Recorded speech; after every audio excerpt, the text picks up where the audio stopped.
cites 2026 study that finds Karachi has highest urban-rural temperature difference. Says emergency response not enough. The city must reduce heat at its source. Links pollution, dense construction, traffic and tree loss to growing health risks Karachi, highlighting the multiple environmental challenges Karachi faces. Senior community health sciences expert has called for urgent actions at both the government and individual levels to tackle the growing urban heat problem that's silently damaging public health and productivity. Pakistan has one of the highest diabetes prevalence rates in the world. About 1 in 3 adults is living with diabetes here, some 33 to 34 million people. Shouldn't there be public information campaigns to raise awareness about preventing living with diabetes? Where are these programs in Pakistan? Heart disease is the leading cause of mortality in Pakistan. It is responsible for an estimated 30 to 40% of deaths. Pakistan's cardiovascular disease rate is 648.6 persons per 100,000. The ischemic heart disease rate is 188 per 100,000 persons. Both are the highest in the region. Pakistan ended a wait of more than 2.5 years for an international victory with a commanding 3-0 win over the Maldives in the Diamond Jubilee International Football Tournament as the Shaheens finally turned promising performances into goals at the National Stadium on Thursday. The victory was significant on multiple fronts. It marked Pakistan's first win in 961 days, their first triumph over the Maldives since the 1991 South Asian Federation Games final, and also handed head coach Norberto Solano his maiden victory in charge of the national side. Xi Jinping will travel to North Korea next week for a rare visit that comes just weeks after the Chinese leader hosted US President Donald Trump and Russian leader Vladimir Putin for separate, nearly back-to-back visits in Beijing during a 2-day state visit starting from next Monday, state media Xinhua announced on Friday. North Korea's state-run KCNA news agency also confirmed the trip. Lahore, the Lahore High Court, LHC, has dismissed a public interest litigation poll seeking wide-ranging directions regarding electricity load shedding, gas shortages and energy sector governance, holding that courts cannot act as regulators or intervene in complex policy matters falling within the domain of specialized statutory bodies. The court also imposed a punitive cost of 100 dundras, or go, on the petitioner for filing what it termed a frivolous and unsubstantiated petition. From penalising green technology to sidelining adaptation, the government's spending choices seem to contradict its own climate commitments. Without new budget pillars, proper risk screening, end to green taxes, countries' fiscal plans will only deepen climate vulnerability for a country whose economic survival is tied to shoring up its climate resilience. The government's budget's alaques have failed to reflect this pressing concern.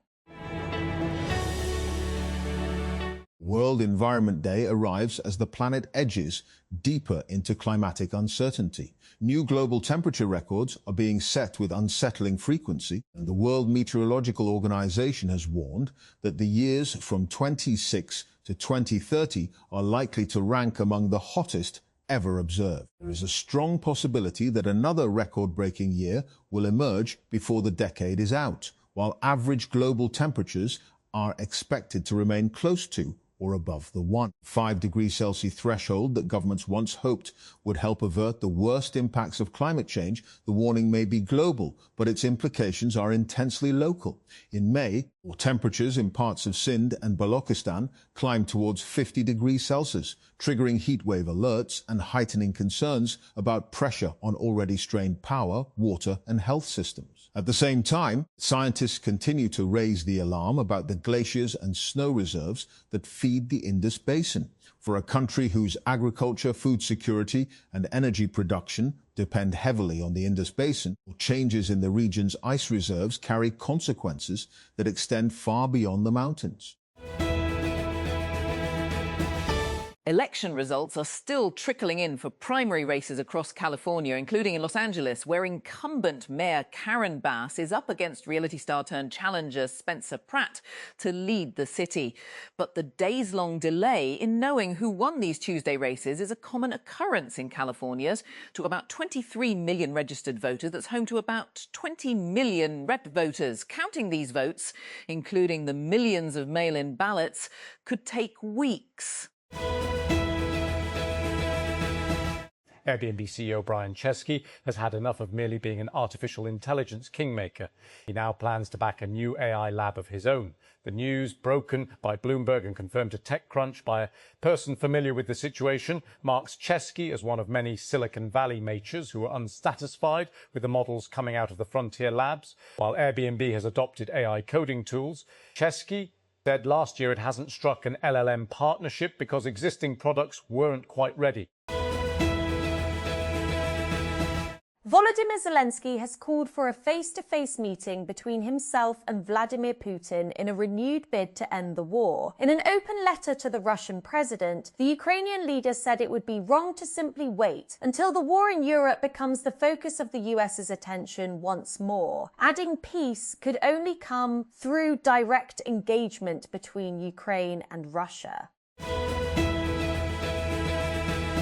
The administration of United States President Donald Trump has issued a statement appearing to characterize the anti-government protests in Bolivia as an attempted coup against the country's right-wing president. On Thursday, U.S. Secretary of Defense Pete Hegseth posted on social media that the U.S. military establishment would reject all attempts to overthrow the legitimate government of Bolivian President Rodrigo Paz. With just 2 weeks to go, Strictly VC Los Angeles is quickly approaching. On Thursday, June 18, at the Aerospace Corporation campus in El Segundo, investors, founders, and tech leaders will gather for an evening of conversation, exploring some of the most consequential shifts taking place across venture capital, defense technology, artificial intelligence, and advanced industry. Secure your spot here. For executives navigating a rapidly changing technology landscape, Strictly VC offers something increasingly difficult to find: direct access to the people building, funding, and shaping the next generation of companies. The conversations are candid, the audience is highly curated, and the insights extend far beyond what can be found in headlines, podcasts, or social media feeds.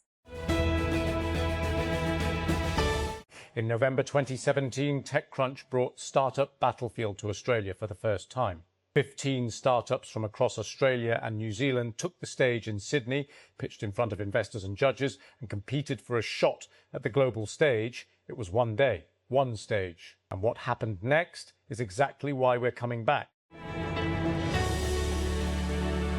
At least 12 people have been killed and dozens of others injured in Russian strikes across Ukraine, according to Ukrainian authorities, as Ukrainian President Volodymyr Zelensky commemorated at least 707 children killed by Russia during the two countries' more than 4-year-long war. At least 5 people were killed and 11 others injured in Russian bomb and drone attacks on eastern Ukraine's Donetsk region, the National Police of Ukraine's press service said on Thursday. Liverpool has named Andoni Iraola as their new manager after sacking Arne Slot following a calamitous Premier League title defence. Iraola quickly emerged as Liverpool's top target to replace Slot, whose 2-year reign came to a shock end when he was dismissed last Saturday. Maja Czwalinska of Poland became just the second qualifier to reach a Grand Slam singles final in the Open era when she beat Diana Schneider of Russia 7-6, 4-6-4. The 24-year-old Czwalinska has a chance to match Emma Raducanu's title run at the 2021 US Open when she plays Russian teenager Mira Andreeva in Saturday's final at Roland Garros. When Congresswoman Delia Ramirez first announced the Block the Bombs Act to impose a partial embargo from the United States to Israel, only 21 Democratic legislators joined her in supporting the measure. That was June 2025. 1 year later, the legislative proposal now has 73 co-sponsors, a tally that Palestinian rights supporters say represents historic progress. Poke, a startup that turns using AI agents into something as simple as sending a text message, has become the first AI agent approved to run on Apple's Messages for Business platform. Previously, the platform was designed for businesses, airlines, retailers, hotel chains and others, to communicate with their own customers through iMessage, offering a standardized interface that supports both automated chat and live agents. Until now, it hadn't been open to standalone third-party AI agents. Launched in March, Poke is one of the first AI agents designed to be accessible to everyday users who don't have the technical skill set or inclination to work with command line tools or more complex agentic systems like OpenClaw. Today, Poke can help with common activities like daily planning, managing your calendar, tracking your health and fitness, controlling your smart home and editing your photos, all via text message. To date, it's relayed some 100 million messages, the company tells TechCrunch. Or just when you thought the AI data center boom couldn't get any crazier, Meta has gone and built data centers in tents. The strategy appears to borrow in equal parts from Tesla and xAI. In a bid to cut construction time in half, Meta has built 6 tents, or rapid deployment structures, as the company describes them, outside of New Albany, Ohio, according to Michael Thomas, founder of CleanView, which tracks data center deployments. British human rights lawyer says the former wife of a nephew of the ruler of Dubai has gone missing. Contact with Zainab Javadli was lost on Tuesday, and the BBC has been told her home in Dubai is locked and empty.